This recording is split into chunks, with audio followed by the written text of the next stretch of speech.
Guys, look at that. Right in front of us. That's a C2 Hercules Starlifter made by Crusader Industries. It's getting made right now. We're going to fly that ship today.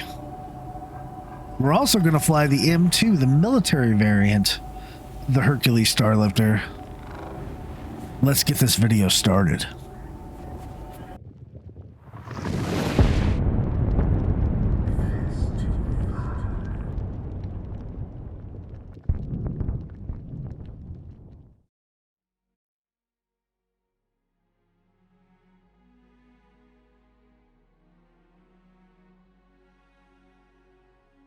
Guys, this ship is a monster. Look how ginormous this ship is. It is a beast. It even takes a hot second to get inside of it, so we're going to speed up and run around it a little bit. Oh man, look at the tail section. The C2 Hercules Starlifter. One, an awesome name, right? Two, a massive hauling cargo ship thing. I don't even know if I could do the walk around here justice with how big this ship is. Currently in Star Citizen. Look at that. Look at it. The front of the ship sticks out all the way. I mean, it's just huge. This is the biggest cargo ship in Star Citizen right now. Probably the biggest one we'll see till we see the Band of Merchantmen. This is the C2, everybody. This is a Jawa's toy hauler. And we're going to go fly this ship today. And man, the view just from this angle, it's different than it is in space. It is just ginormous. I think we're going to do the exterior walk around in space, guys. Let's get on this behemoth. There's a couple different ways to get in. Let me go to my main here. Well, I already got to one. From the front of the ship, there is this ramp access. You can zoom in and click it, and that opens up the front doors. There's also this elevator, which we're going to go ahead and call. We're going to take that, and you can get in through the back here with this ramp access door, which will open up the back. Huge doors. It's made for a tank to be able to get in the front and the back and roll out either side. We're going to go ahead and get onto the lower deck. We're going to walk around the hangar real quick, close these doors up. Whoa, and that door still doesn't open. And we're going to get in this and take off because I'm sure Orson doesn't want me hanging around in the hangar too long. But here is the back door here, folks. Crazy huge. Let me close that door. That was the control to close that door. And then I believe, or maybe this is the front, I think. Or no, maybe that was the front. I don't remember. Let's close this door. And we'll open up our elevator. We'll go to the top deck because that's how we get to the bridge. And here we go. Welcome back, everybody, to Fisting Java Save the Universe. This is Fist-25. Obviously, we're doing a ship review on the C2 Hercules Starlifter. Whoa, I don't have the thing. There it is. Okay. I thought it wasn't there for a second. Here's a quick look at the upper deck.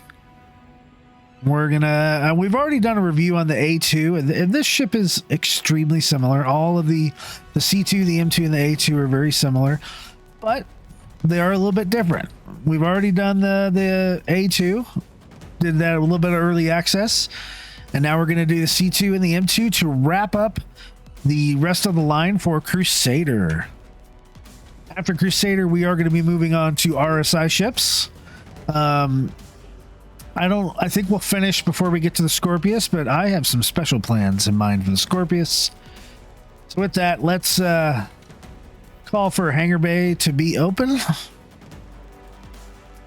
Let's take a look at this. You know, 315, you're supposed to be in VTOL mode when you go up. And this is actually VTOL mode, everybody.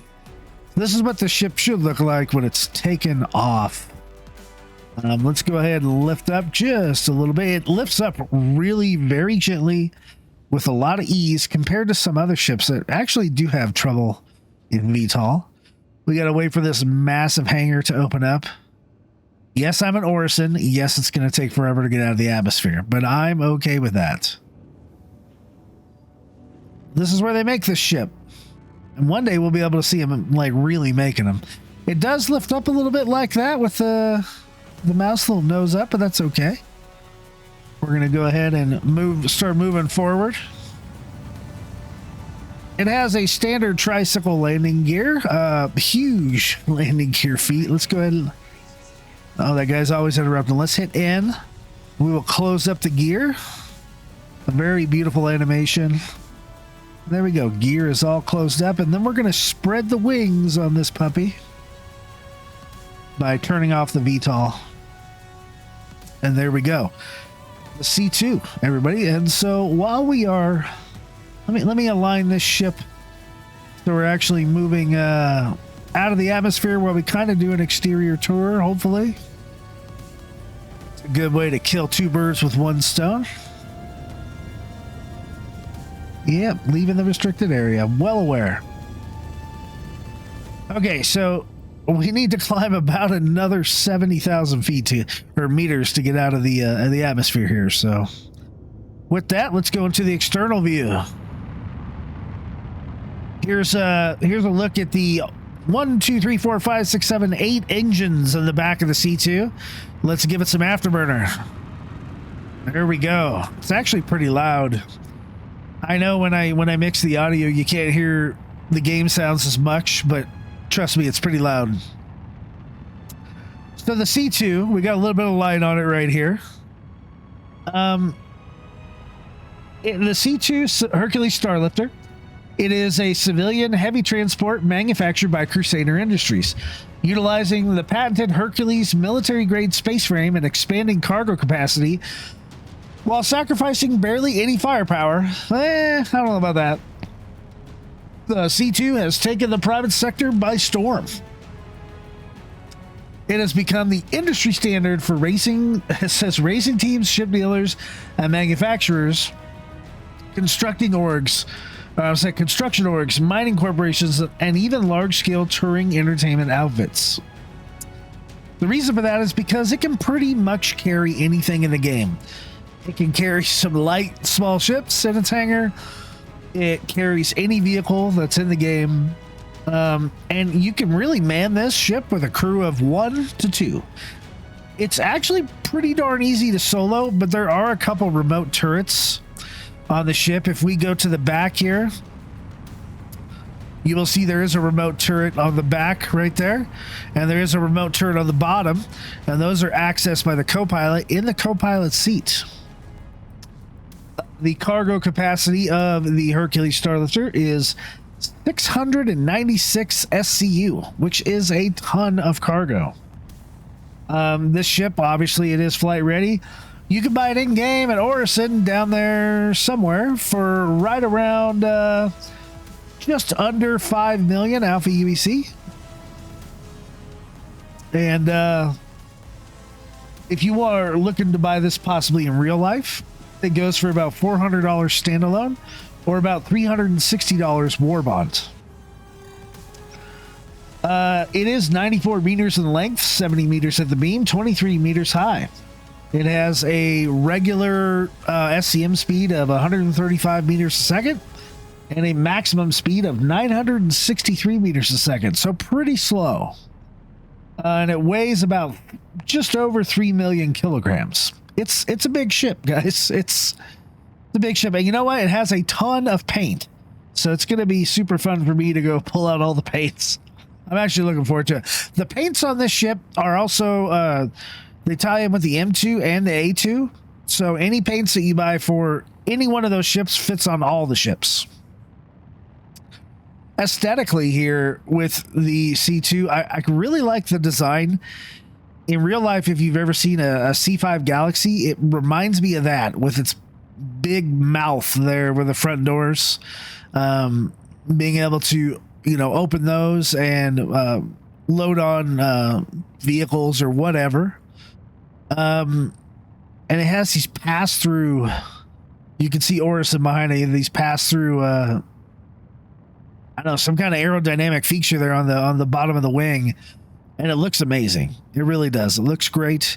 It's got a really. I mean, you'd think it's very MISC-like in its cockpit, but it's not. You can actually have a lot of. You can see a lot. Looking around the top of the ship, you can see that there's some pilot guns here. Let me try to zoom in. There we go. Those are the pilot guns. The pilot has 2 guns, and we'll get into those more when we start talking about the loadout. There's some maneuvering thrusters over there on the top. The big wing, I mean, it looks small in comparison, but it is a rather large wing surface, and it has it's got some big engines back there, doesn't it? I mean, big engines. It definitely has a Crusader look to it. It's got kind of these big spoilers that stick out, and the M2 has that as well. It is a symmetrical ship, so it looks the same from the right as it does on the left. Let's go ahead and take a look at the bottom. The bottom with that that chin. Well, I guess I wouldn't call it a chin, but I would call it a turret, a remote turret on the bottom, and those big front doors. Some maneuvering thrusters over there. And yeah, I mean, really not a whole lot to it, but it is a large ship. And it's got some really neat features on the inside. So let's see our altitude. Okay, we're at a high enough altitude that we can probably quantum out somewhere. See if we can find an orbital marker or something.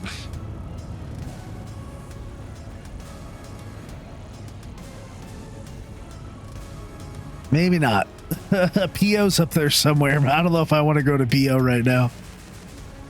We'll just we'll quantum out just a tad, and then we'll come back in, and we'll just fly out in empty space. Okay, let's get out of the atmosphere. Boom. All right, we'll go ahead and kill the quantum engine.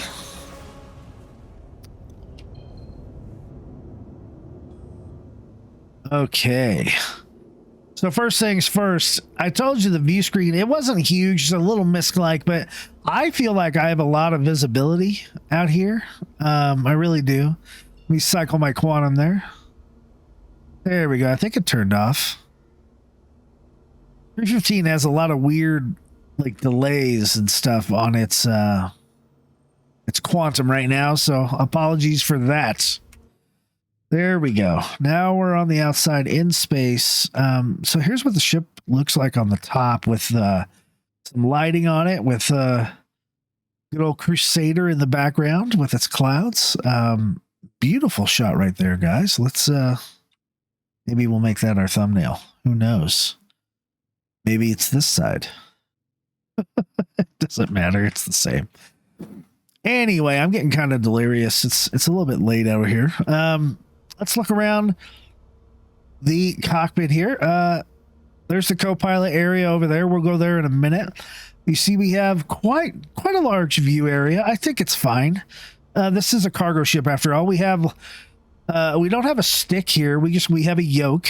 I'm sure a lot of airline pilots are pretty used to that type of yoke there.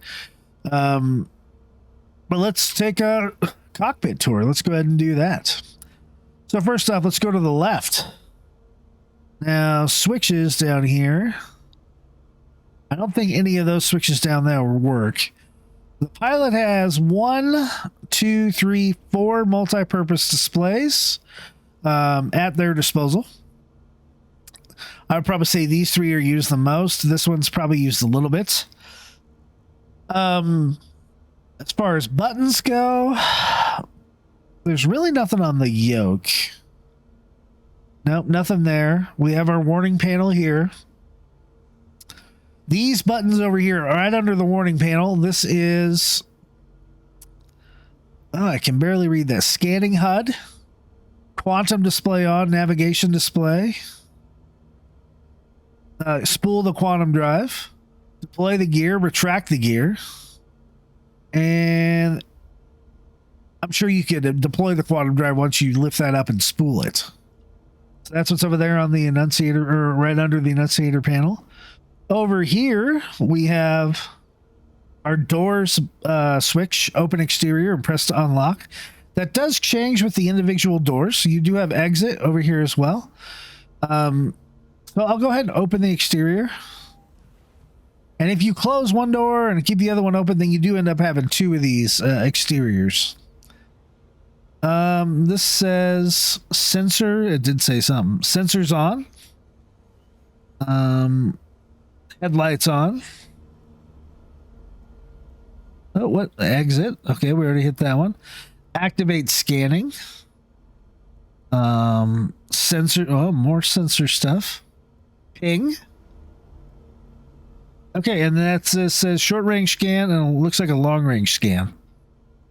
Up here we have enable, disable proximity flight assist, G-safe limiters, coupled, decoupled flights, ESP, cruise control, screens on, screens off. So there's actually a lot of functional buttons here.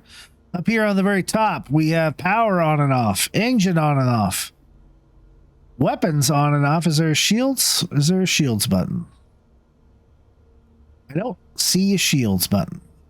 Engage aim assist, staggered fire, so you can switch your fire patterns there, your gimbal locks, all that stuff, lead and lag pips, weapons on and off.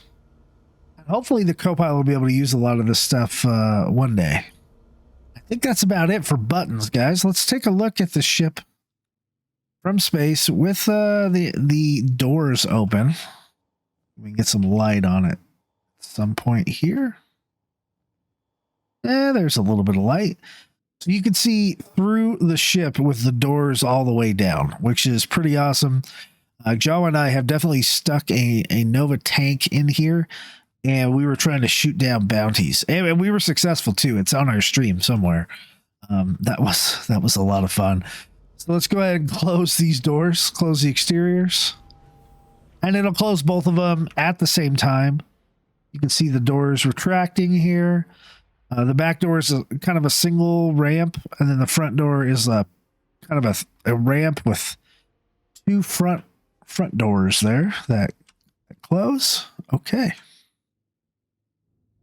So that concludes the cockpit and the exterior tour. Let's go ahead and jump on an interior tour. Let's exit this seat.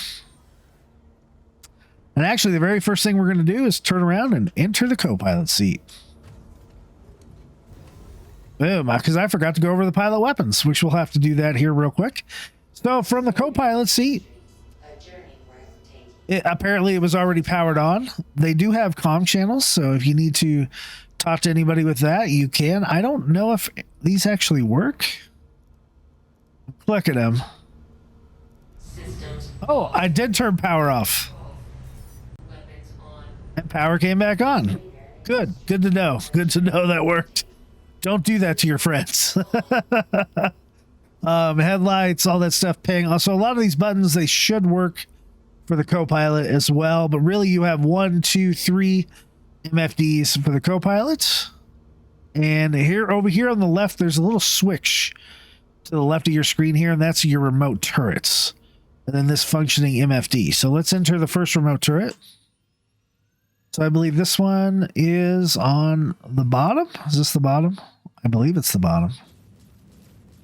Yeah, it's the bottom. So this is the bottom turret. And normally, it's kind of midships. It's not too far back, I believe. And you can see that the other turret above it is locked to this turret. See how they're converging on the same? There's shots coming in from the top. Now let's go 90 degrees. You see the other turret's not firing. We'll go this way. The other turret's not firing. So about right here, to where it's trying to. I'm not sure I like that when I'm firing this way and it's firing the other way. That might be a bad thing. But it does give the co-pilot access to 4 different guns at the same time.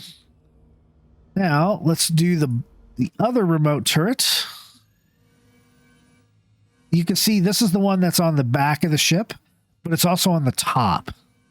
So you only have a very limited firing arc really to your rear to chase any attackers trying to hit you from the rear, and a little bit up, but it's still to the rear. It's a very limited arc. And I believe this will also fire the other, weapon. So when you go on this way, they're both going to fire, and they're going to try to converge on the target at the same time.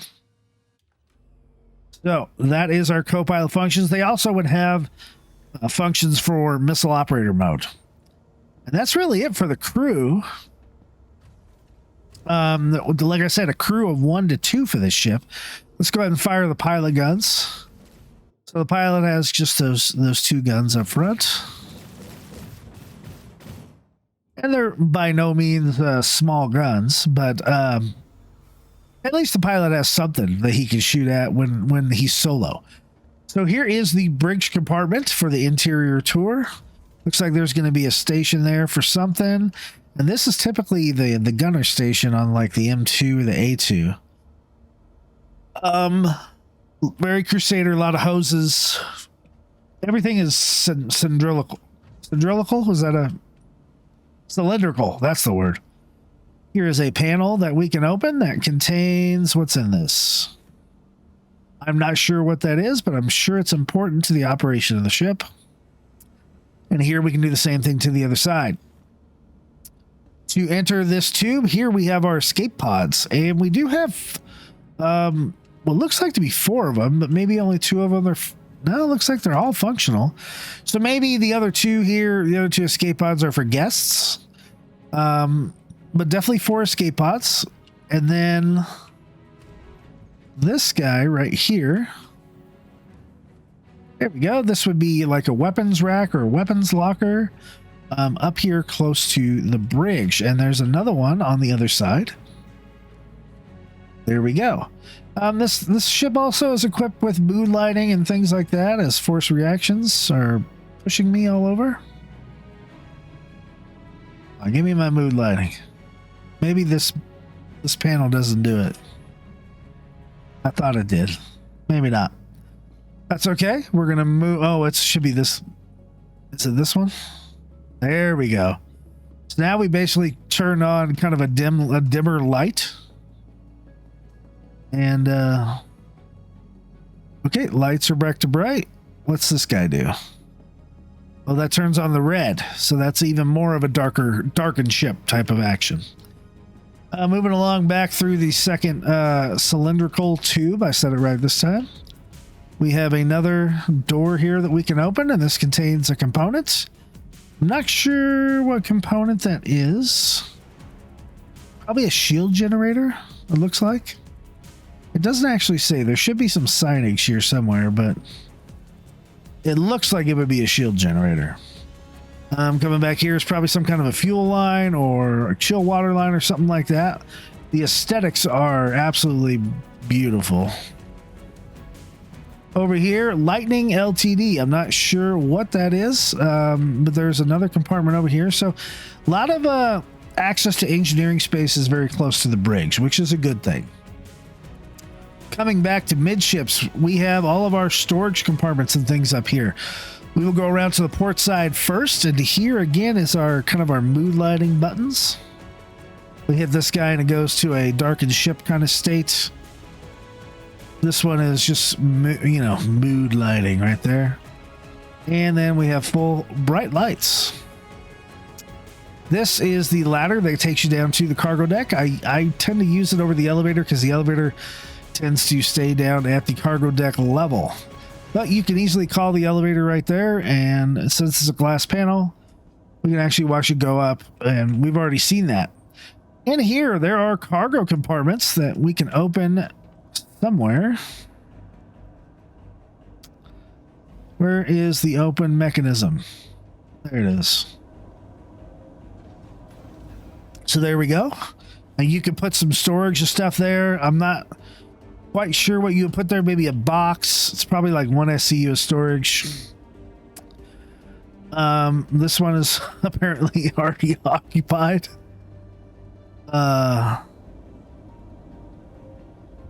Anyway, that's another storage unit. And then you have more storage units down this corridor here.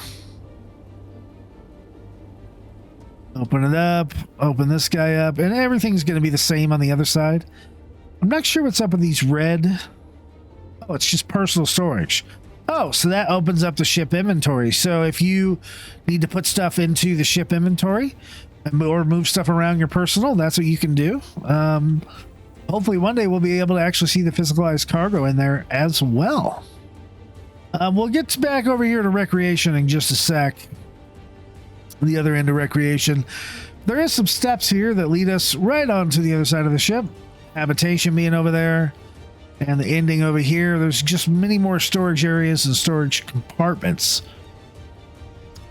We'll take the starboard side to head towards the back of the ship. I really like how these cables light up. It's pretty neat. And we can see all the magic happening back there with the engine. The engine lighting up. It's really cool looking. Here are some more engineering spaces with more engineering parts. We'll go ahead and open this guy up. Probably our power plant. Or it looks like our quantum drive. Juno Starwork, I think. I have a TS2 in here, which is one thing when we talk about loadouts, you're going to have to upgrade this ship for sure. This looks like to probably be the power plant. Upside down serial number. Just like the A2, this is what is creating all of our power. An amazing animation and great particle and graphics effects for these engines.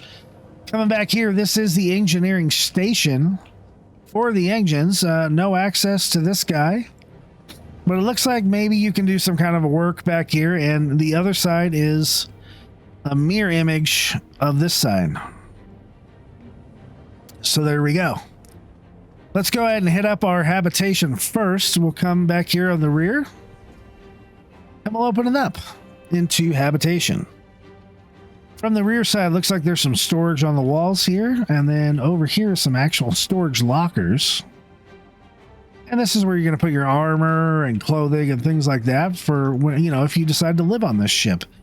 Over here is a desk with some monitors and stuff like that. Looks like a little Ursa rover over here stuck up against your lights. None of these panels are you can play with. You can sit down in the chair. Here's one bed that you can sleep on. Some books over there on Imperial Economics, and just like the M2 and the MSR and the A2, here is the restroom and the shower. So you can see it's a Crusader toilet. There we go. We're going to bring out the toilet or not? Oh, it doesn't want to come out. Maybe there's an issue with the animation. Looks like it. But you got your mirror, you got your shaving kit and all that. Looks like this toilet might actually function. There we go. So there we go. There's an actual toilet if you need to use it. And you can even come in here and close the door and get some privacy. So here is the other bed for the crew of 2 on this ship. They have their own desk with their own chair and all that stuff, and their own storage lockers as well. So let's head out of habitation. And we will head over to recreation, because you might be carrying passengers on the ship at some point. In recreation, more kind of ship storage here on the sides. Some nice books and some sculptures, I guess. Those are what those are called. Looks like maybe a TV area or a viewing area with a brochure for the Hercules. There's a couch over here. Looks like there's maybe some gadgets or some magazines. As we come back here, we kind of hit the galley area, and we can see some kind of storage. We have our drinks and our food and things like that. This door is not interactable. Then we have our actual galley with where we store all of our cups and containers and trays and food and all that kind of fun stuff. And over here's the cooking station, where we have probably a microwave and a food rehydrator and all that fun stuff. Some more sculptures and books on this side. And then we have a cozy little dining table for 4, it looks like. Go ahead and sit here. Yeah, that's a nice little table. It got much quieter over here as well. Okay, so that wraps up the upper deck tour. There's not much to the lower deck, but we're going to go ahead and we're going to do it anyway. As I was heading the wrong way, we're going to take the elevator down. See how the elevator went down by itself to the lower deck.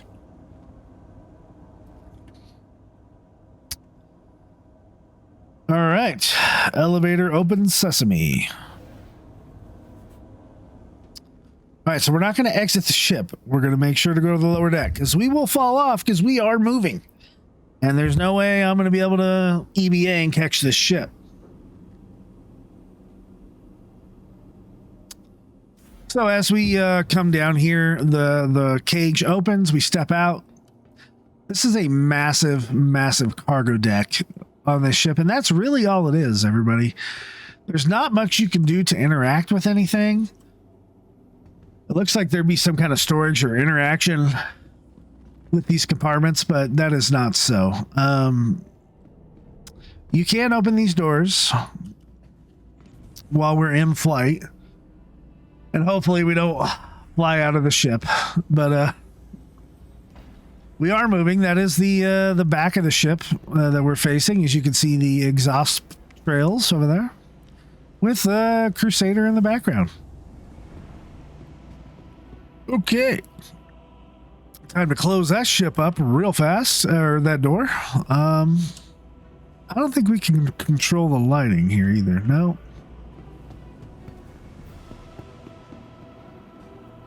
Here is the ladder that goes up to the upper deck area, and then the very front of the ship with the doors that open up. The front ones splay open, and then this ramp kind of comes out of the bottom of the ship here. They actually fixed an issue. There used to be you could see through that. You can see into space. So good on you for fixing that one, CIG. So with that, guys, we're going to take the ladder, and we're going to head back on up to the bridge. And what are we going to do with this video? Well, first thing we're going to do, now that we're done with the tour of the C2, is we're going to take this thing into a little bit of solo dogfight. It's not great. It's a slow ship. It doesn't maneuver well. It's not supposed to. It's a cargo ship. But we are going to take it out for a little joyride. Oh, you know what I forgot to do? Let me exit this seat. Yep, there we go. There's a little compartment here that I just found out about the other day. It's right here in front of us. There we go. This little guy, open. Boom, it opens like a little tiny storage compartment. And I don't know what necessarily goes in there, but I like it. It's like having a console for your, for your vehicle or something, for your truck or your car. And yeah, I've definitely had people put guns on top of that, and it didn't fall through the ship. So with that, we're going to do a little bit of FPS combat. Eventually, we're going to do some chase combat, chase camera. With fully manned C2 and a fully manned M2, so you guys can see that kind of turret action going on. We're going to do a cargo run. We're going to do if it fits its ships. We're going to show all the paints for the ship. And we're going to go over the brochure, and we're going to do the commercial on YouTube for this ship. So stick with us. Next one coming up is going to be the FPS combat, and we'll talk to you in just a sec. All right, guys, so we can see our target is ahead. This is just a low-risk target mission. The ship doesn't turn well, but these weapons are gimbaled. So we got 181 bullets in our, I think these are size 5s. So it looks like we've already taken down their shields in this Aegis Eclipse. I'm not super worried about them hurting our shields. Although maybe I should be. I am trying to maneuver a little bit. Bullets do a lot more damage than they used to. Oh, now the guy's talking to me. There he goes. Bye, buddy. We'll see you later. So there we go. I don't think we took really any damage there. Let's come down here and see if we can check our shields before they come back up. Well, he did absolutely no damage to our shields. He might have given us a little bit of hull damage with the bullets, but probably not a whole lot. Oh, looks like one of his friends showed up. Remember, guys, when you see those 25 on the shields, the entire shield is 100%. And on ships with large shields like this ship, you're going to have 25 in each shield quadrant. So this guy is a buccaneer, so it's way faster. Way faster. We don't have any missiles on this C2. So we're just trying to get these gimbal size 5s. This buccaneer should be flying circles around me, but I'm not actually even moving. I'm just turning the ship. So it's one way to dogfight a more agile opponent when you're in a slower ship. But you have to have the shields to be able to last, if that makes sense. And he really hasn't done any damage to us. Again, low risk target mission. The AI is not super smart. That did 1% of damage to the shield. That one shot with a shotgun, and that it's already recharged. And there he goes. So, can you dogfight in this ship? I would say no. This is not a dogfighter. Can you defend yourself, even as a pilot, against some pirates? I would say yes. With 2 people, and if I had turrets going at that time, and I could actually move around and do maneuvers, I would say yes again. Be very wary of the asteroid field. The ship, it moves pretty well for a big cat of its size, but it don't move that well. So just keep that in mind. With that, we're done with that FPS portion.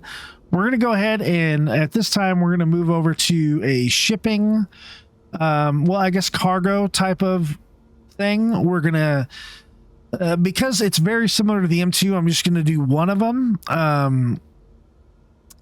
Because the M2 will also hold a tank. It will also hold multiple vehicles. It just doesn't have as big of cargo capacity because it has that big forward gun. But it does hold a lot. So they're very similar to each other. I'm only going to do one of them. I think we only need to do one. So with that, let's cut of the way back to me. And let's talk about some cargo runs. Okay, guys. So we are here at Benson Mining Outpost. And yeah, we're going to grab some stuff. I don't have a lot of money anymore since the 315 wipe. I've been making videos instead of making money. But I have a whopping 101,000 space bucks. So I think I can pretty much only buy iodine. Can I buy? Oh, I can buy hydrogen. 62,000. Wow. Okay, so I'm going to buy some hydrogen for, let's say 63,000. I'm going to fill up the C2. Rule of thumb is never to spend more than half your money, but we're doing it, and hopefully no one shoots us down. That would be a bad day for Fist. So let's get out of here. I always like I'm in like a super rush when this stuff happens. So there was no landing pad out here. Oh, look at Crusader, gorgeous in the background. We're gonna go ahead and hop into this ship. Where's my elevator? I'm always worried that someone's going to shoot me. Like I remember back in my Caterpillar days, cargo runs with that when you spent so much money, you know, millions on Laranite. Oh, yeah, I'm still nervous with cargo runs. Let's go to the lower deck. I just want to show you what the full load of hydrogen looks like in this ship. That needs to get fixed, that door that doesn't open. So there we go. This thing is just chock full of hydrogen. And we do have a walkway right here. We could actually fit a vehicle in there, guys. So if you're going to put a vehicle and then do a full load, that's the place to put it. Of course, nothing is physicalized, so I can walk straight through everything. Makes cutting corners easy. But yeah, look, room for a vehicle right here, folks. But that is 692 SCU of hydrogen. And since I have to go to Microtech anyway, we are going to fly this ship to Microtech on the cargo run.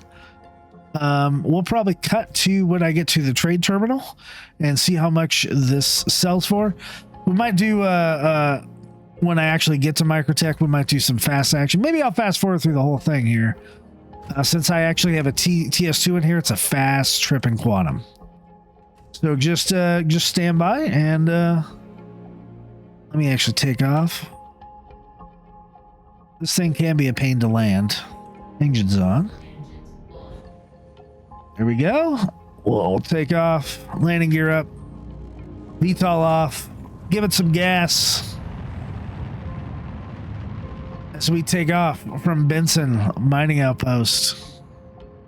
Woohoo, we're cruising. Doesn't that ship look good? I mean, this ship looks good.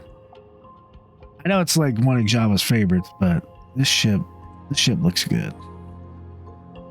Okay. Enough chitter chatter. Let's plot it to Microtech and go.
All right, ladies and germs, we are back. We're here at Microtech in the Trade Development Division.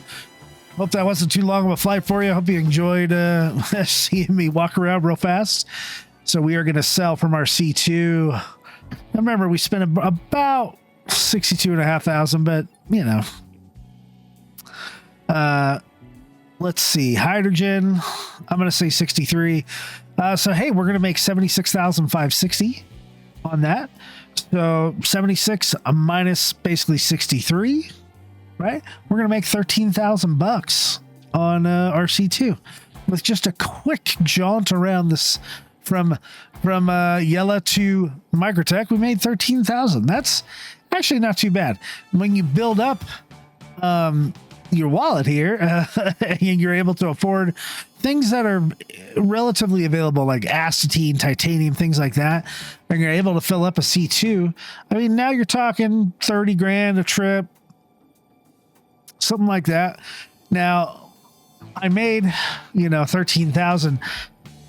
Keep in mind that I probably spent about, after gas and all that stuff, I probably spent about 5 just to get here. In fuel costs, well, we did do a little bit of first-person combat, so a little bit of repair costs in that, but about 5,000 in gas, so we netted about 8,000. But hydrogen was like what, 90 cents a unit or whatever. So when you're buying something that's $7 a unit, you're going to be able to sell it for a lot more. And then once we get the cargo refactor and hopefully 318, things will work a lot better, and it'll be a lot more lucrative. You own a C2 or an M2 and you're doing cargo missions. So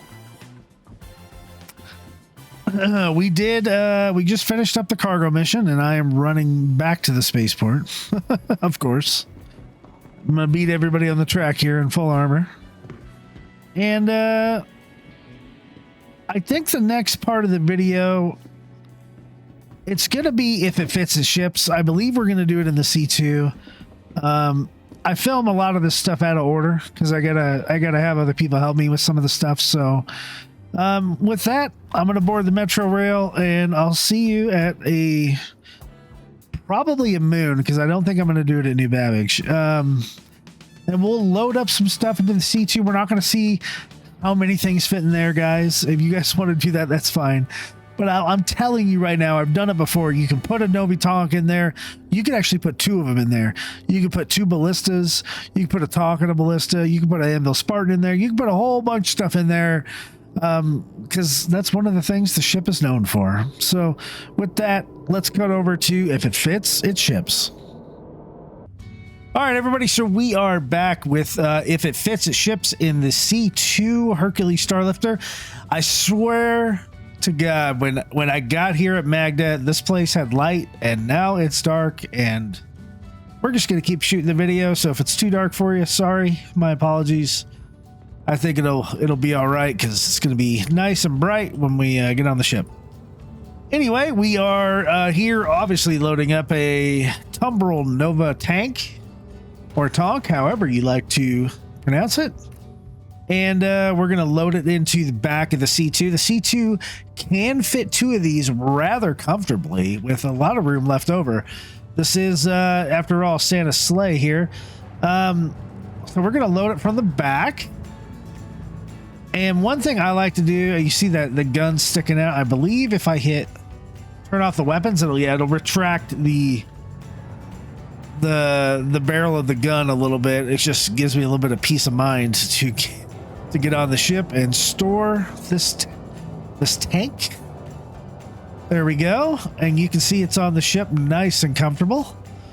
I am going to flip the camera around to make sure we're not, too far over, if that's even possible. Sometimes the camera doesn't like to play nice. Okay, it looks like we're just a little bit too far forward. So let's back it up just a little bit. There we go, right there. Right. Oh. Too much, Fist. Okay, right about there. There we go. And now the camera wants to play nice. Okay, we'll back it up just a little bit more.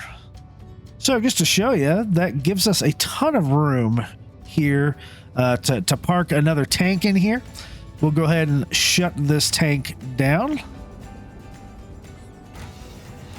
And we'll hop out of the tank. And I have everybody's favorite furry on his way, JawaSparky, and he's going to be calling another tank.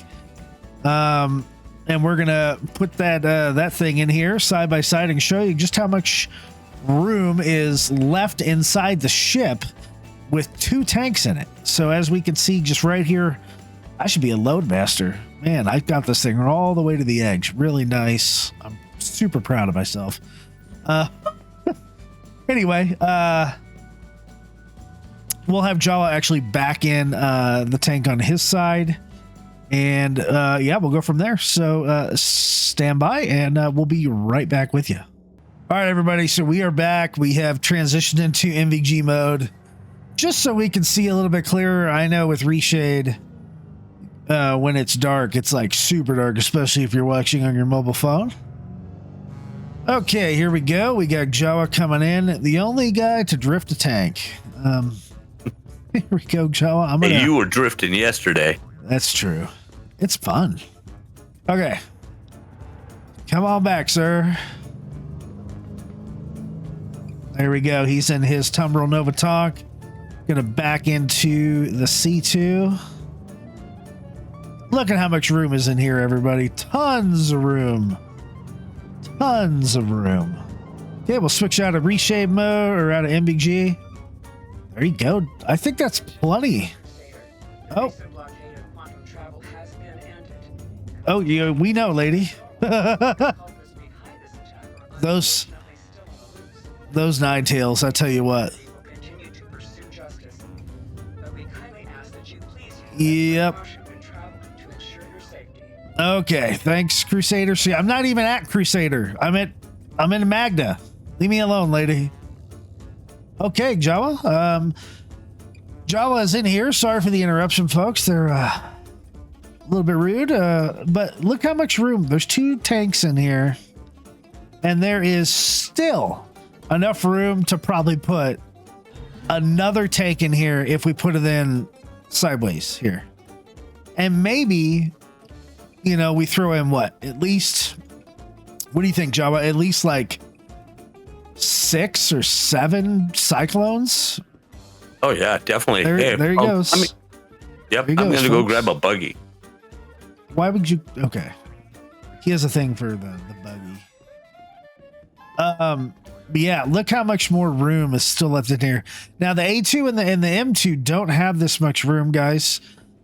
Just because they have those extra guns and stuff, but I mean, there is a ton of room in here. Even after putting 2 full-size Nova Tonks in here, and yeah. So we'll cut back as soon as Jawa has his buggy, and stay tuned. All right, folks, so here we are, and there's Jawa with his little Greycat personal transport vehicle, the PTV. They're also known as the buggy. You see how big the C2 is. You can see how long it takes for the golf cart here to make its way over to. Oh, nice. How did you do that? You did a stoppie. And down. Very nice. I like it. All right, buddy. Don't run me over. Oh, there you go. Okay, he's getting into the ship. If he can figure out how to shift. There he goes. Come on.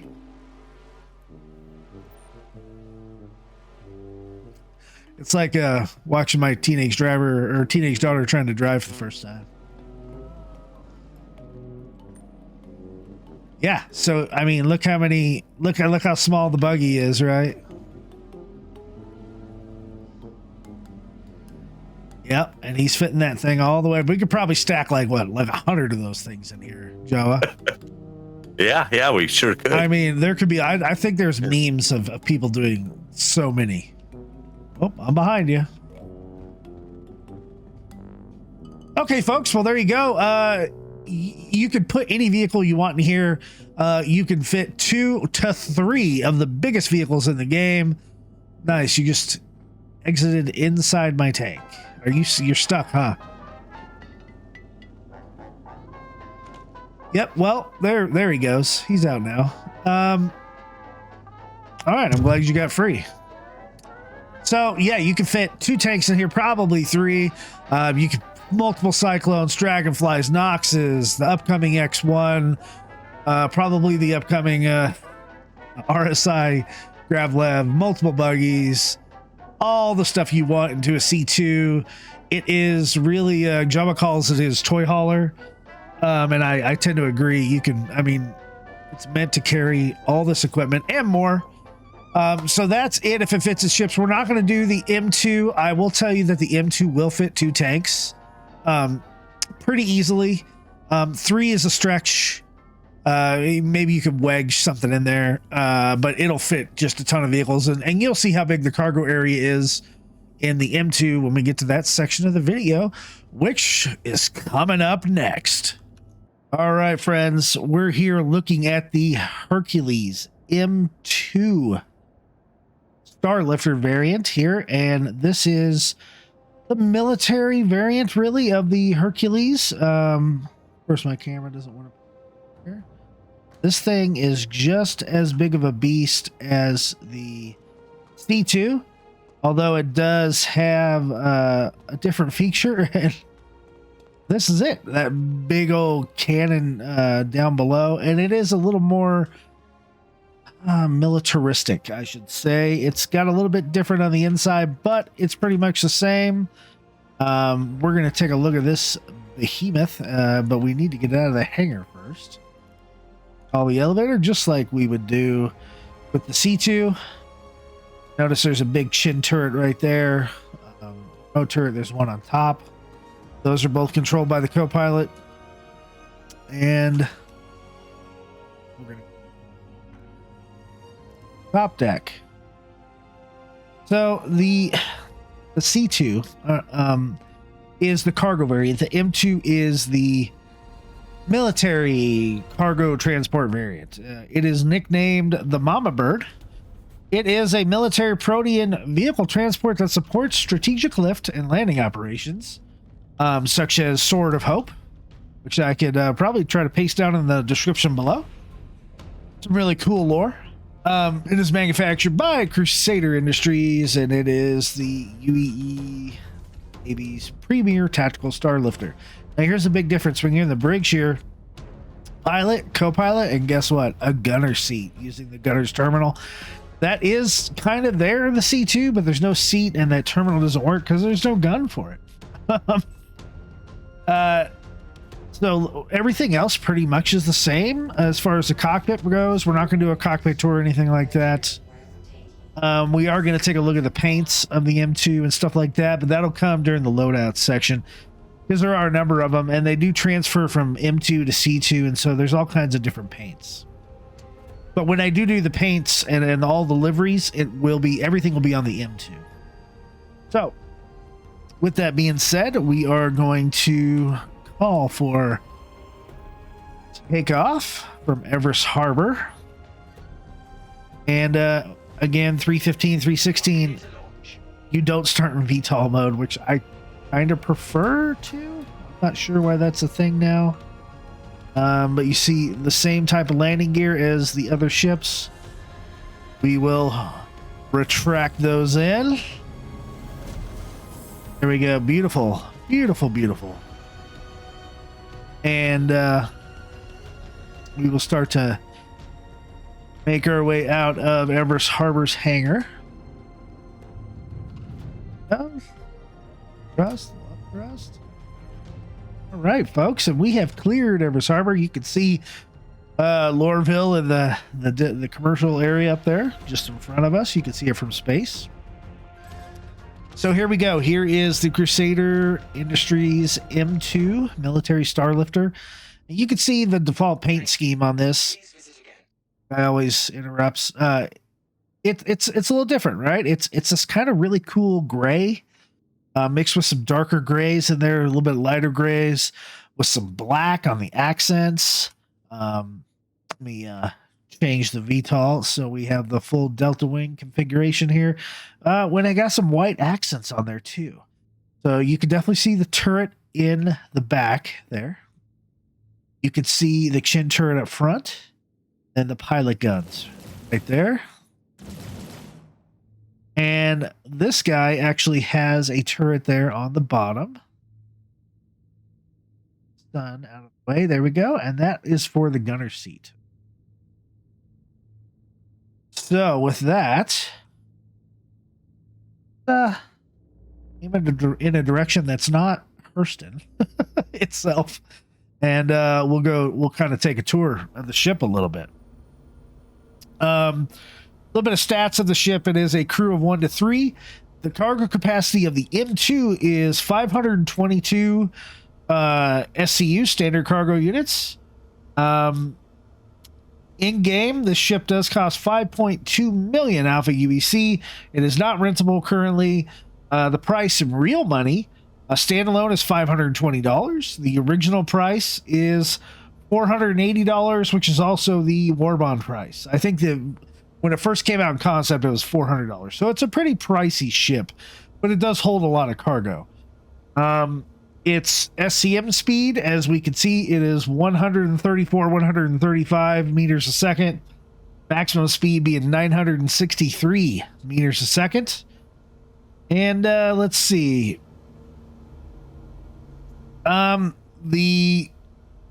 I think we've already done all of our trivia and stuff. It's really made to emulate like a C-130 Hercules, a Lockheed C-141 Starlifter, or the Airbus A400M Atlas, or maybe even a C-5 Galaxy from the U.S. military.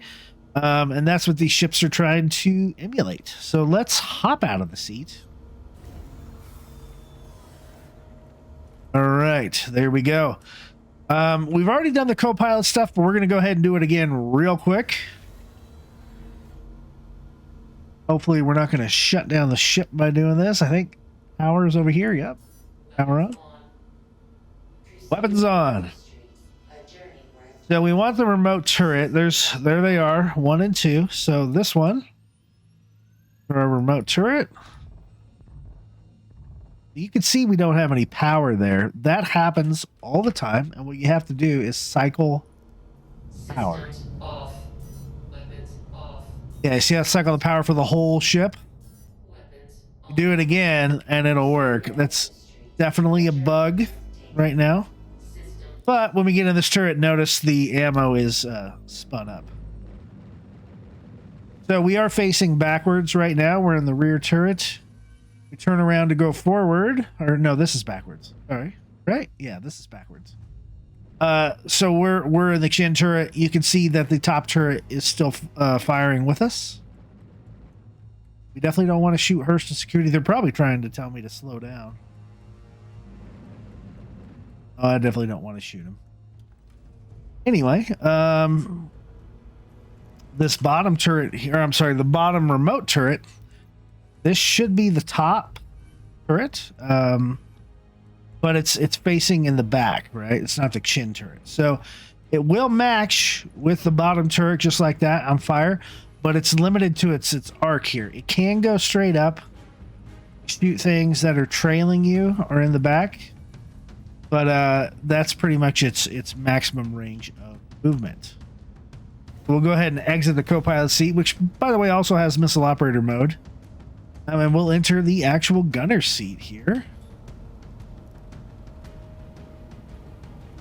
Now, entering the gunner seat, we're going to turn over this way. Oh, jeez. Of course, I get the power on, I click it, and it's the exit. So let's try this one more time. Enter the gunner seat. Maybe the power and the exit could be a little further apart. Or on. Hey, what do you know? Okay, so weapons on. Where is the remote?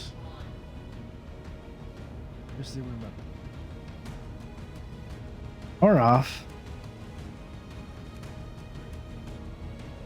Am I taking crazy pills? Exit, yes. I know I've used the remote turret. Exit. There we go. It's right there in the middle. Enter remote turret. That's a pain in the butt to find, CAG.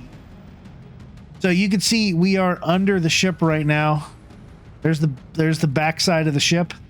We are in that turret that's at the bottom. And the cool thing about this turret is that if you face forward, it will go pretty much straight down. And of course it has ignition. Bug that's been around for 6 months now. Okay, let's power it back on. Cycle power usually fixes it. Here we go.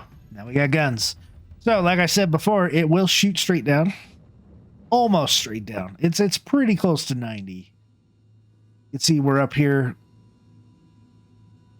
As we go down, we went from positive 20 to negative 45, so it's pretty close. What it's really designed for is as you're coming in to like a hot area, that you'll be able to, you know, get in there with the pilot and you'll be able to aim down and shoot turrets and things like that at stations that might be hot and heavy, and so you can hot drop a vehicle or something like that, and you can spin around and do that. Yeah, it looks really good. And that's about it for that gunner side. Sure, when I want to exit, I can't exit. There we go. Okay.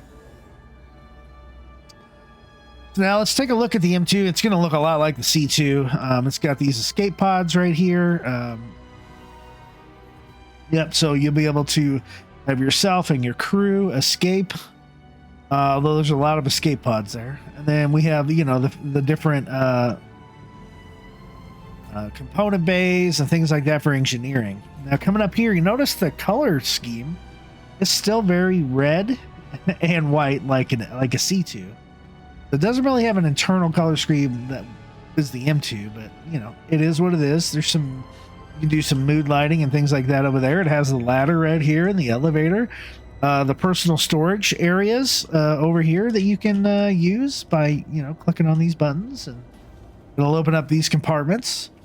It is a little different over here. You notice this door over here says auxiliary crew. So this is, again, much more of a military ship. You notice there's drop seats. Well, not really drop seats, but it's made for a crew of, you know, fighters to come in here, and it's military, right? So it's, people can sit here in these jump seats, which there are, what, 12 of these right here? And it's very nice to have that, so they aren't bouncing around. There are 2 restrooms in this. There's some form on the floor and some cleaning supplies and floating open close button that doesn't go away. That's kind of a bug, huh? Oh, I guess it would be a bug if it actually opened and closed. Something for the issue cancel. Over here, like a little food and drink snack area. No food in there. But as we head aft, you can see that there's an armory door. So in here, we have all of our different weapons racks. Looks like more escape pods. But we could also hang up like suits of armor and things like that in these areas. I remember when the ship was brand new, this was a void. There was nothing over. But there's an area to sit down and, you know, gear up all your stuff. And so that's what this area is for. Suits over here. Okay, so suits are over here, like armor suits. Weapons go over here. So that should tell you very, very military. Coming in aft here by the engines, the same as the C2. Really cool particle effects and engines. More components back there as we cross over to the habitation section, because, you know, people have to sleep. We can see that there is a kitchen headed aft. A little bit C2-esque, but, you know, it's a small little galley. It could fit 4 people back there. But looking at the actual crew quarters themselves, personal storage lockers, right? You got some desks here, some beds here. Oh, the ship's more water closets. Hey, this doesn't have a floaty thing on it. So the crew can take a shower and stuff like that. And then some more personal storage over here. Then back up to the main deck.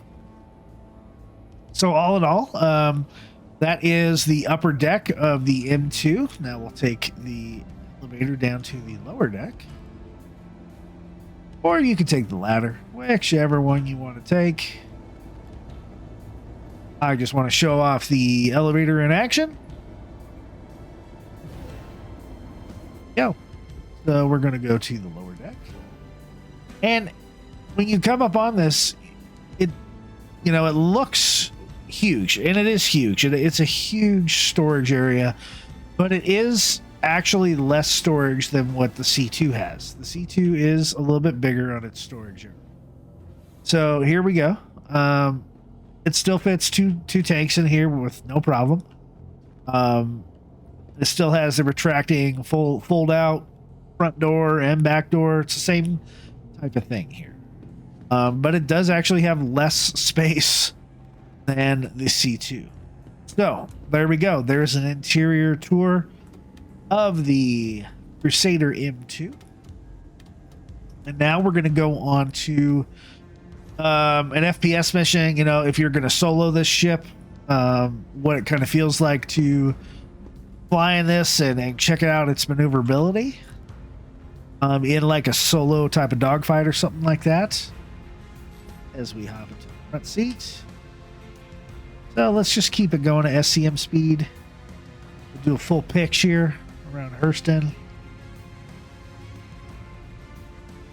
Not terribly fast, as you can see, but it's a big ship. It's supposed to be slow. It's supposed to be pretty darn massive. Let's look at its roll. Roll's actually pretty darn good. Ship of this size. Pretty good roll there. Check out its yaw. Not terrible, but definitely not. So, flight characteristics of the M2. It's not designed to dogfight, but it does have a lot of turrets.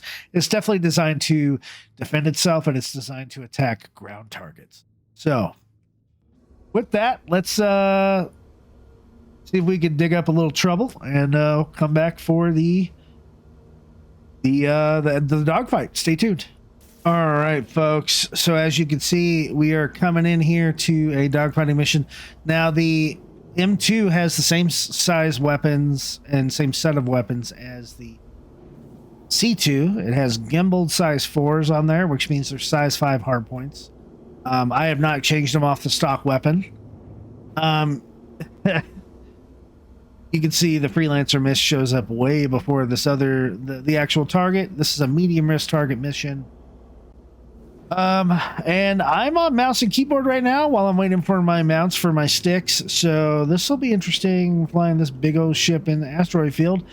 Since it has, you know, 2 size 3 shields, I'm thinking these ships aren't going to do a ton of damage to me, but we'll see. I'm actually going to see if I can bring up my shields. There we go. So, of course, they're probably going to be talking and shooting missiles. I still don't even see my actual target, but I do. So, oh, there we go. Couple missiles. Drop some countermeasures. Now, this ship doesn't have any missiles itself, just like the C2. What it is. So, we'll try to take out this.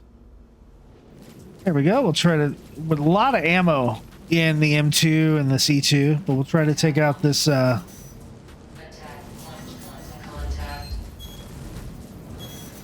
try to take out this freelancer first. A lot of stuff going on. Like I said, doesn't turn well, and maybe that's made up for in the fact that it does have some big gimbal weapons. I think, you know, they're getting a little bit into the shields, but hopefully they won't do a whole lot to me, and we don't run into an asteroid. We shoot his friends on the slower ships. There we go, like that freelancer. Not too bad. I'm not sure what that beeping is. Try to use all of our axes here. Oh, there we go. Okay. This still isn't our main target. I don't like it when they talk to me. I do sometimes, but then they stay on comms too long. This is an Aegis Saber, so hopefully a little bit less time to kill. I got my shields down to 21%, 19 on the back. You know, it's a big ship. These guys are faster than me. Okay, and here's our actual target, a Hornet. Much faster. I mean, if it was a really like a PvP guy, they probably would have torn me up by now. But, you know, we're flying against the computer. Yeah, at least we'll make up our fuel cost by doing this mission. Hornets have a couple different keys, guy. Don't fly into me. Taught you how to fly.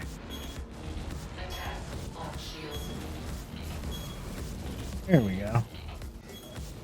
I do like having the gimbals on here. And as you'll see in the video where we have fully manned crew, this thing takes out targets pretty darn quick. Okay. Come on, let's get this Hornet dealt with. Okay, there's the first explosion. Let's do the secondary. Boom, there he goes. Boo, not a big enough explosion. You see my shield's fully regenerated too. And I'm not sure what that beeping is, but you can see the ship is fully intact. No damage on it ever. But, you know, we're taking on smaller targets that really shoot a lot of. With that being said, I have no idea what the beeping is. It could be a bug. It could be my ship's on fire on the inside. I don't know. But there is some dogfighting in the M2 Hercules Starlifter.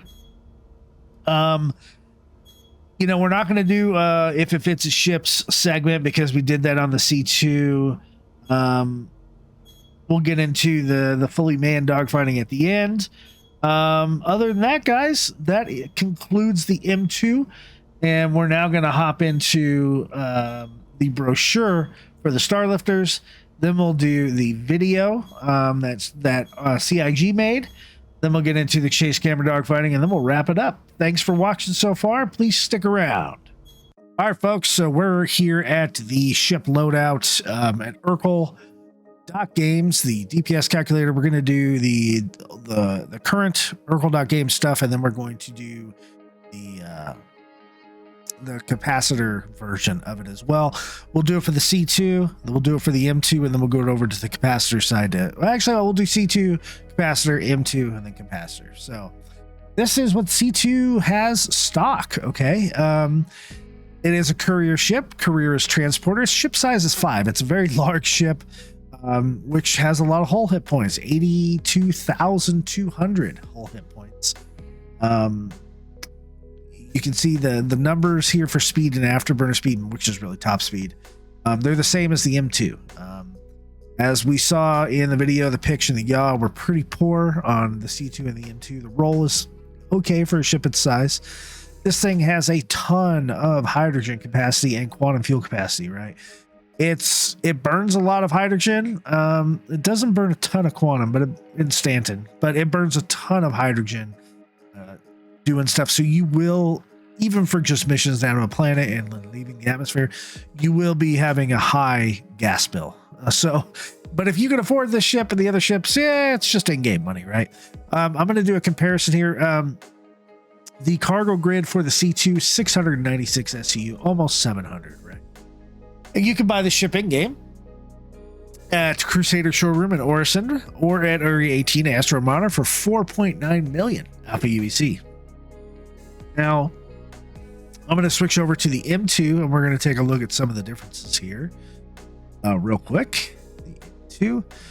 Notice it's a courier transporter, ship size 5, same hull hit points, same mass, same speeds, hydrogen capacity, quantum fuel, all that same. The cargo grid, 522 SCU. So while the C2 is almost 700, the M2 is less at 522, and it's more expensive. 5.2 million Alpha UEC at Loreville, of all places, to buy it. It's very odd that you buy it there. The difference is really that it has this chin turret here. And it comes with different components here, we're going to see. But not the chin turret. It does have the gunner turret that points down to the ground for ground assault. Plus the co-pilot can also use their turrets for ground assault or aerial assault as well.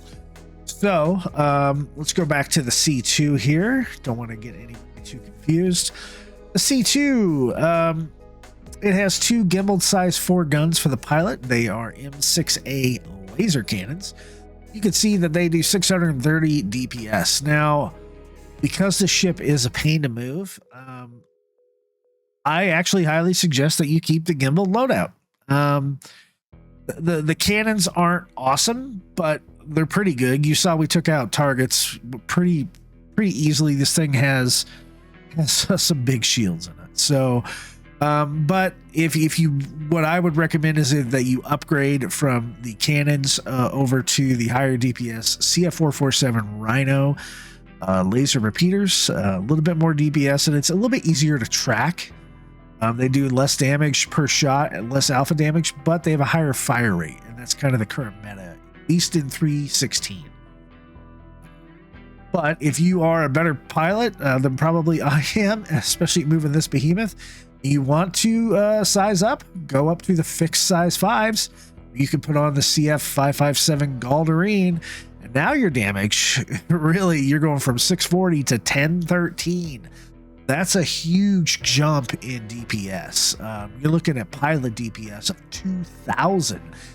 Earlier, you were looking at about 1,300 or so. So that's a significant jump up going to the fixed size 5s. So we'll keep it at the fixed size 5s as kind of the ultimate build right now.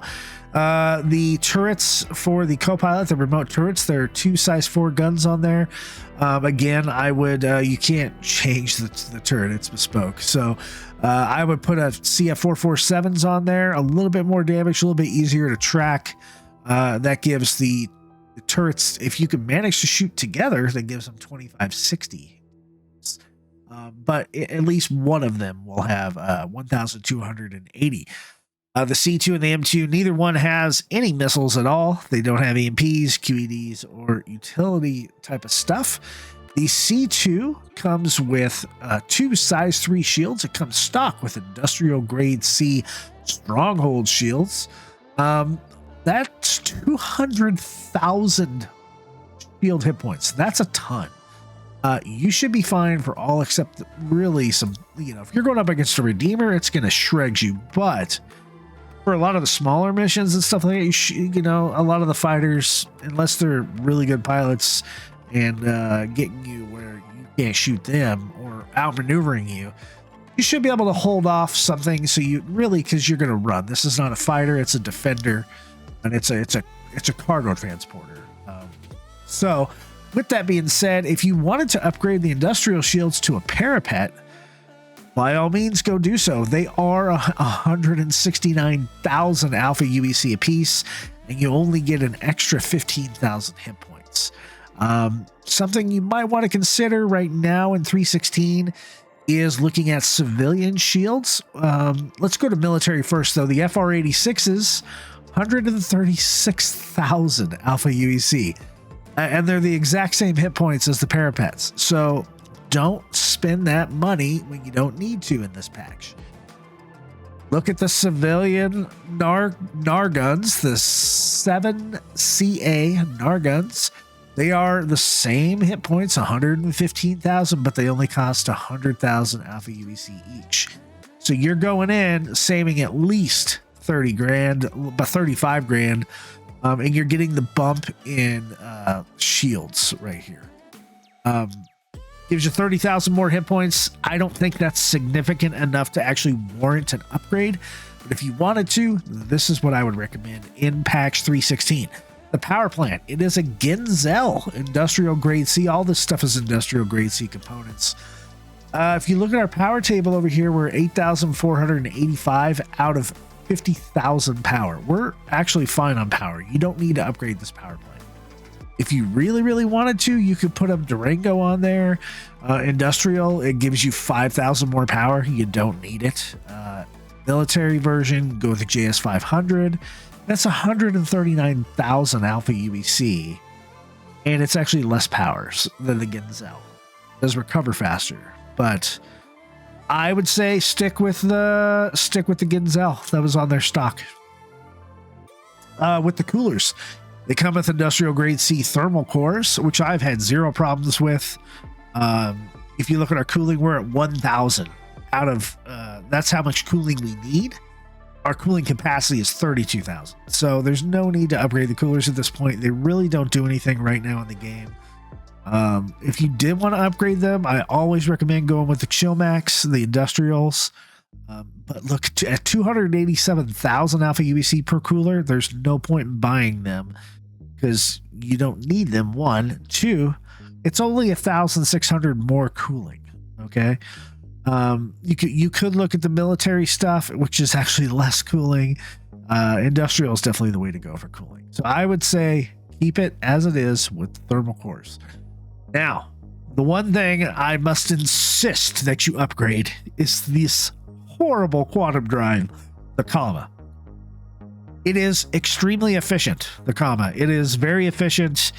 It will let you sip the quantum fuel as it takes you 20 minutes to get from Port Olisar to Microtech, right? It's not what you want. If you look, Port Olisar to Microtech, 16 minutes and a half minutes, really. That's a long time. I would highly recommend just go ahead and right now, the TS2 in the military, the fastest drive in the game for a size 3, is also the cheapest drive. It's 93,700 at Orison or Crew L5. You could do the Ballenden or the Pontes. The Ballenden is just way too expensive. It's not even Class A. It's grade B. Pontes is also a good drive. It's available at more places: PO, Crew L1, Tressler, Area 18, Crew L5. But I would say go with the TS2. You're going to save a few bucks, and it's faster. With the TS2, you can go from PO to Microtech in 5.5 minutes. But if you want to, the Pontes, you're at 6 minutes. So not too bad, but I would highly recommend that you upgrade the quantum drive, period. I'm going to go ahead and say to not upgrade the shields. I don't think there's any need to. I would say though, upgrade the turrets and upgrade the weapons to fixed if you want to, but definitely upgrade the quantum drive. Let's throw all these items into the cart, check out our cart. The TS2 you can pick up different places. It's the same price here. We could do Orison or Cruel 5. For the Galdarines, you're looking at either New Babbage or Area 18. Too bad they're not in the same place, right? And the 447s, you can pick up New Babbage in a bunch of different places around Hurston, at the Lagrange points there. So yeah, probably Cruel 5. Then New Babbage. Make a trip to New Babbage. Make a trip to Cruel 5.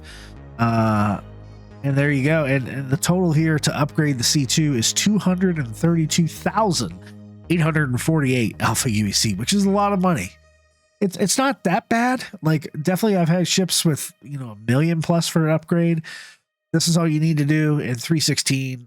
There's just no point in doing anything else. So we're going to close that. And we'll go back to our card and empty it. We'll close. Let's switch over to the capacitor view. All right. So we're going to upgrade our laser repeaters to CF447s. We will change our turrets to 447s and our main guns to 557s. Remember, everything else we're keeping the same except for the quantum drive. We're going to go ahead and pick up a TS2 in here. And here is our capacitor layout. You can see our damage right now. Everything being equal on the capacitors, 1,247 DPS. Burst damage is 2025. Sustained firing, 1247. Let's kick everything up into weapons. Sustained DPS is 1,600 for the pilot. Burst is the same, right? For the turret gunners, sustained firing goes up to 2,048 with a burst at 2560. Now, I don't know about you guys, but the most I usually go is about 2 clicks towards weapons. I end up at about 67%, giving me 1486 sustained DPS and 2048 with turrets. But really, in the video, I don't think I left the standard sustained firing, the standard capacitor. So, as far as that goes, that's it. Let's hop over back to regular ERKUL, and we'll pick up the M2 Starlifter. Here we go. We already went over all the stats of this ship. Now, again, this comes with the gimbal size 4s. If you feeling froggy, go ahead and upgrade to the 557s, just like the C2. As far as the turrets go, I would put all 447s on them, just giving you the best way to deal damage in this current patch. Now, the difference here between the C2 and the M2, and the reason the M2 is more expensive, is because of the components that come with it. The shields are military grade B, full blocks, 110 hit points. 110,000 hit points, which is, it's 5,000 less than the FR86, but they are pretty actually expensive. You could upgrade to the FR86, but again, I don't see the point in doing it. I don't think there is a point in doing it. Just stay with the full blocks that it comes with. You're at 220,000 shield hit. The power plant that it comes with is the Super Drive Military Grade C. Now, military power plants are not as robust as the industrials.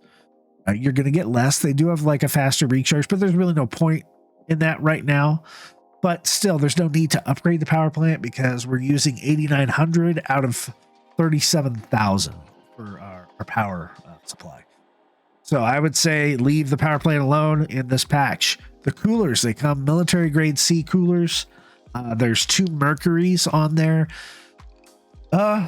I would leave them alone. I think they're fine. We're using 1,500 out of 20,000 capacity. I wouldn't mess with them at all. The only thing I would upgrade these to is the Showmax Industrials. But I'm going to leave them alone. The Quantum Drive, it now comes with a military grade C Pontes already. I don't think there's a need to spend 93,000 Alpha UEC to upgrade to a TS2. A TS2 is a little bit faster. You're going to get from PO to Microtech in 5 minutes 26 seconds. The Pontes in 5 minutes 53 seconds. I'll save that money in game, and I will just keep my Pontes on there. It's plenty fast. I don't even notice the time difference, to be honest with you. Let's go ahead and throw those stock items into the cart, and really it's just guns here, guys. You can pick this stuff up at New Babbage, one-stop shopping here for 176,974 Alpha UEC. Okay, let's go to the capacitor stuff. The only thing you're really going to notice here is that it's a little more turret DPS with this ship because it has the extra turret gun. So we'll go ahead and put all that stuff in. Let's see. We're going to grab 447s for all the turrets. We're going to leave all the other components alone. Our burst damage for the pilot guns with fixed size 5s is 2,025. Yes, 540 alpha damage. Sustained is 1247. Burst damage for all the remote turrets is 3840. Significant. If you can get all 3 turrets on a target, congratulations, but you're going to have to be going away from the target because you're going to have your top and bottom turret firing at the same time from your co-pilot to the rear, and you're going to have your gunner turret firing backwards as well. But sustained fire for the turrets is 3,072, so really good sustained fire for those turrets. All right, so now let's talk about everybody's favorite way to spend money in Star Citizen on paints. Okay.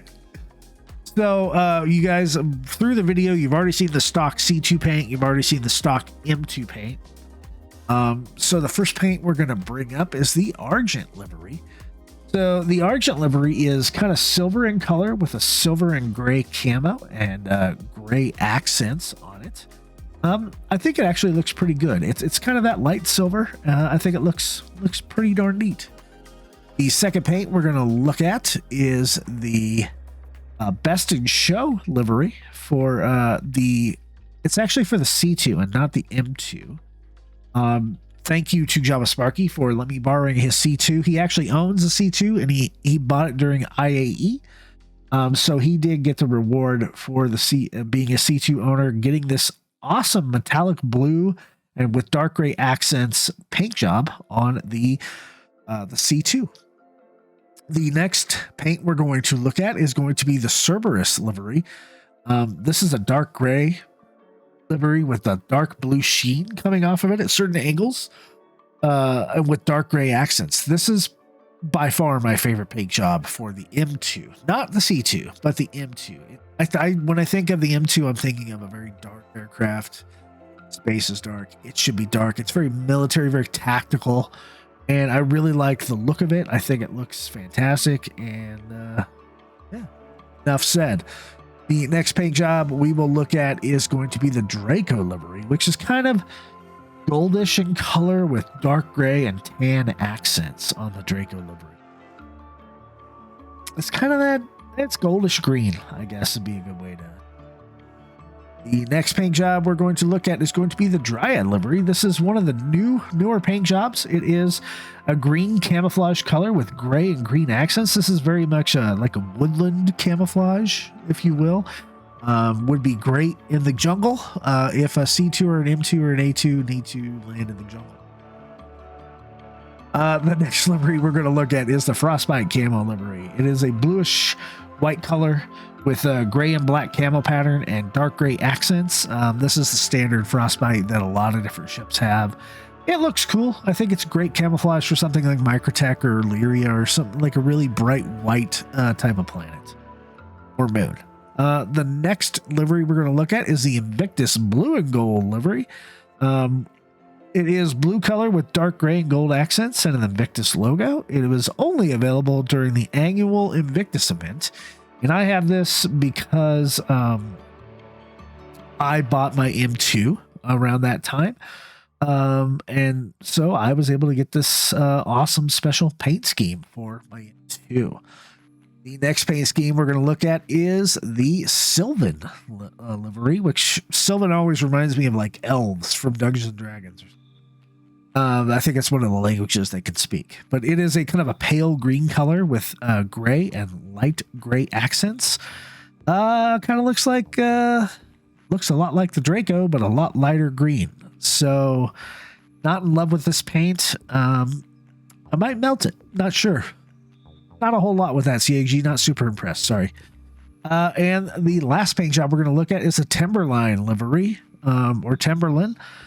This is one of my favorite paint jobs next to the Cerberus. It is a olive green with a dark gray and orange accents. There's just something about the livery with the browns and the greens and even the flare of the orange. It looks really good. It's actually really good camouflage for places like Aberdeen or Ariel. And I just think it comes off really, really nice. Okay.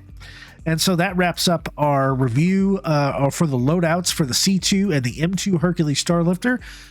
Thank you to ERKUL.games for both your awesome sites, regular ERKUL and the capacitor stable development side.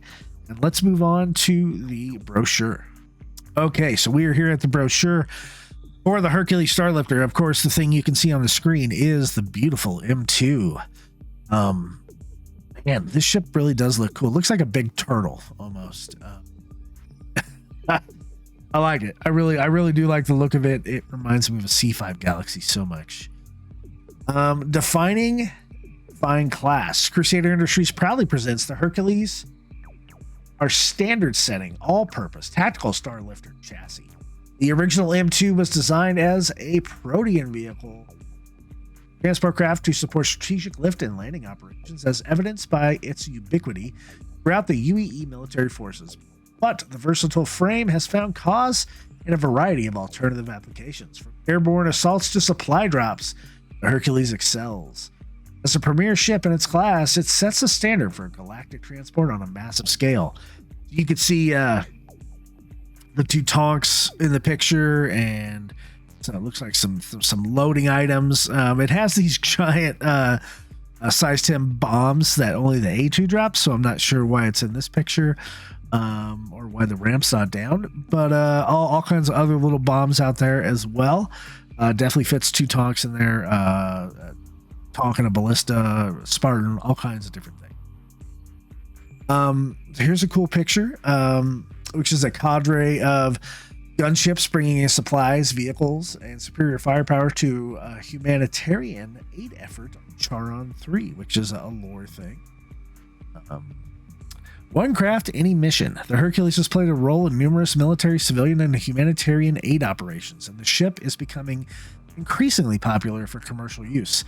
Classic Crusader design and performance, utilitarian and stout, yet agile and adaptable, have put the Hercules family of ships in a class of their own. And because of this, there's almost nothing they haven't faced and no situation they can't handle. From simple cargo runs to patrol missions, reconnaissance, and offensive support, from transporting supplies to those who need them most to bringing loved ones home, the Hercules has been there and completed the mission. The M2 and C2 exhibit their VTOL thruster tech with the Hercules. Even the most volatile landing zones are fair game. Now, I really do like the way the VTOL works in this ship. What I don't like is how when the ship lands, it almost always slams the nose into the ground. There's been landing issues with the ship since it came out in Evocati, and it does eventually kind of come back and tilt correctly. It's the same kind of issue with the Constellation. But it does come back to normal eventually. The M2, the steadfast standard. For years, the M2 has been the gold standard in strategic and tactical starlifts throughout the UAE. The ship's ability to transport vehicles, including small ships, as well as cargo and supplies, makes the Hercules invaluable to many different types of operations. And it continues to be employed by every branch of the military. Its potent combination of capacity, maneuverability, and durability make it an obvious choice in a large-scale transport, and a robust weapons package assures your cargo and personnel get to where they're going in one piece. So yes, you can fit small ships in here, like flying ships. The Arrow does fit, but it is a pain to load in there. Just letting you know that. The M50 fits in there pretty darn nicely. Of course, all the Dragonflies and Noxes and things like that fit in there very easily. Any ground vehicle fit in there. I haven't tried something as big as like an Aurora, but it could probably fit. It would just be very tight. Okay. Variant specs. Vertical thrust. Takeoff and landings are a breeze under any circumstances, even in unorthodox landing zones, thanks to Crusader's award-winning VTOL thruster tech. Maybe. It does land and take off very easily. Offensive insurance. With 3 remote turrets, 2 front-mounted ballistic cannons, and heavy armor, the M2 packs a wallop and keeps your cargo safe, driving in the face of fear. More space, more possibilities. With a whopping 468 SCU capacity, which is incorrect. We know it's over 500. The ability to accommodate small ships, bikes, and medium to heavy ground. Adaptability, configurable cargo bay is perfectly suited to almost. This is a concept art of Briggs, which is pretty darn accurate. Then it gets into the size and scope and how many things it can fit. Like it can fit 2 tanks in there. Fit a bunch of let's see, 1, 2, 3, 4, 5. They can 10 Cyclones, and then 1, 2, 3, 4, 5 Ursa rovers, something like that.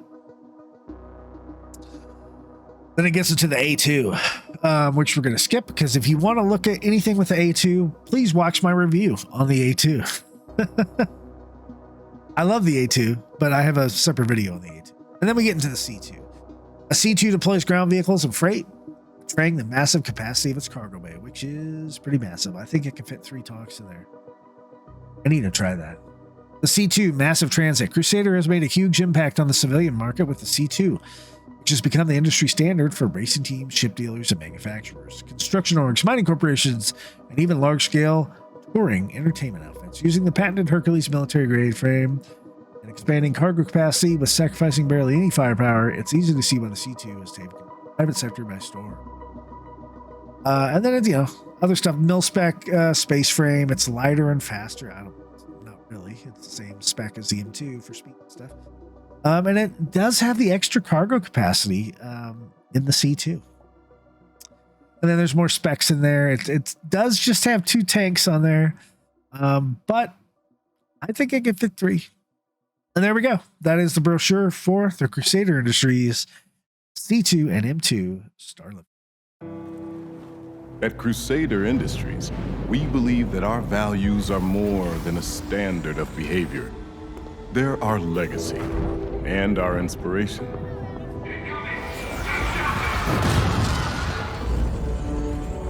We don't defend them through sheer size or firepower alone.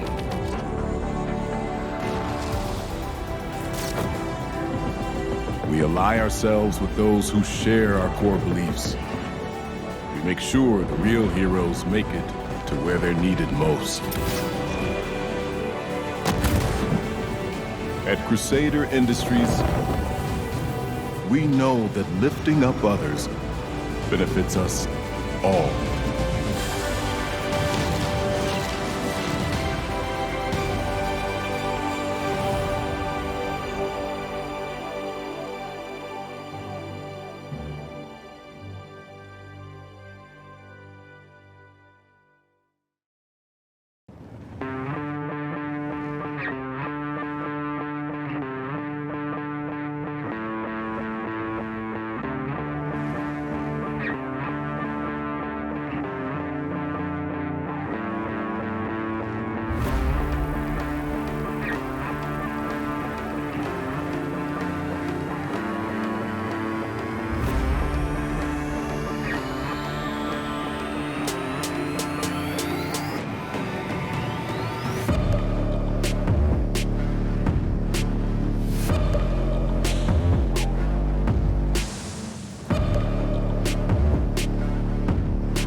All right, folks, here we are at the end of the video. Final thoughts on the C2 and the M2. I'm actually really curious on what you guys think about these ships. I adore these ships, actually. I think, I don't know if it dethrones the Caterpillar as the quote-unquote ultimate cargo ship, but it certainly comes close. I still love flying the Caterpillar. I think the Caterpillar's got such an awesome design. But these ships are able to actually carry the tank, carry the ballista, and the Caterpillar is very hampered without the use of its tractor beam, in my opinion. I know it can carry more stuff, but it's just a matter of getting it actually on that ship. But the C2 and the M2, I really do like them. I love the Crusader design. Not super thrilled about their overall price tag. Just like I think the A2 is severely overpriced. I think the M2 is a little high. I think the C2 is right where it should be, to be honest with you. But really the M2, it comes with better components, and you know, okay, and then it has an extra gun. Is that worth an extra $100? I don't think so. I think the pricing model is very high on the M2, and I think it's high on the C2 as well. But it's closer on the C2 to what it probably should be. The A2 is just, size 10 bombs are not worth $700+ I know we're not reviewing the A2, but it's in the family here, and I just think it's extremely overpriced. And I don't see a whole lot of them flying around, except for maybe somebody who got them in concept. But regardless of that, very cool ships, very fun to fly. They remind me so much of U.S. military and foreign cargo planes. There's some Russian ones out there, and the Airbus, but they just, you know, I've seen a lot of C5 Galaxies and C17 Globemaster 3s in real life, and they really remind me of the C5, the way the front and the back opens. So very awesome design. I would say if you're interested in it, go for it. Highly recommend the C2, probably over the M2 or the A2. With that, I want to say thank you for watching. Thank you to all of our subscribers, Patreons, Twitch subscribers, channel members, the whole thing. We couldn't do this without you. And Jawa and I just really want to say thank you.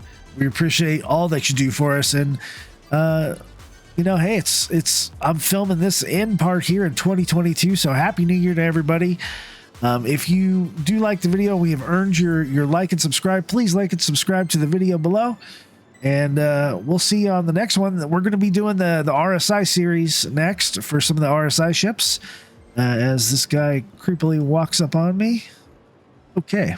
Anyway, this is Fist-25 signing off saying, hey, if the fist don't get you, the lightning bolt will.